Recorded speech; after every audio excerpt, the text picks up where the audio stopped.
wubashye Imana uremukira Imana yawe n'ukwiyamukira kuko n'ubundi buzongera kuyisaba. Dukwiye kuba intwari nk'umugabo Yefuta we yahigoye umuhigo yahigiye Imana yitaye ku bwiza bw'umukobwa w'ikinege yaremeye amuhigurira Imana. Nubwo bitari byoroshye ariko yarabikoze ubwoko ngaguhemukira Uwiteka Imana nawe ejo ukunda guhigura umuhigo wahize uhora urinda hemuka ku Mana.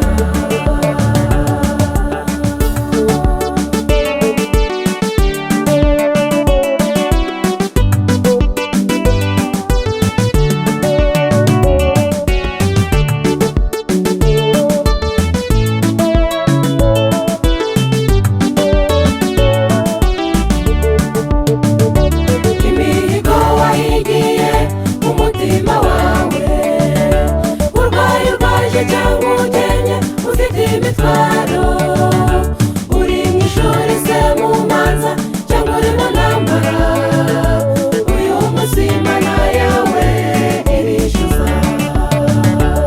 Dukwiye kuba intwari nk'umugabo Yefuta we yahigoye umuhigo yahigiye Imana yitaye ku bwiza bw'umukobwa w'ikinege yaremeye amuhigurira Imana.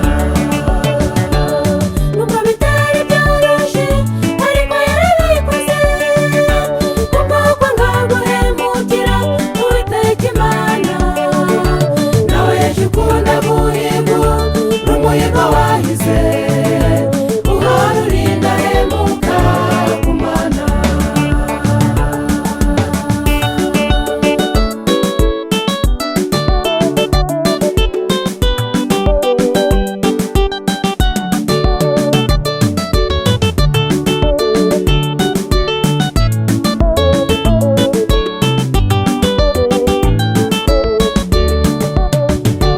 Uwo mugabo Yefuta yahigiye Imana umuhiga Uwiteka dufasha agatsinda ngatabaruka amahoro ikizazaganira kamere Uwiteka nzakigutamira.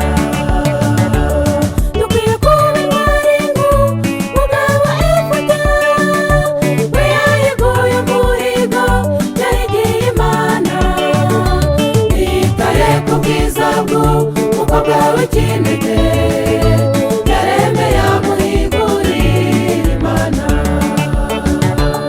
Nubwo bitari byoroshye ariko yarabikoze ubwoko ngaguhemukira Uwiteka Imana nawe ejo ukunda guhigura umuhigo wahize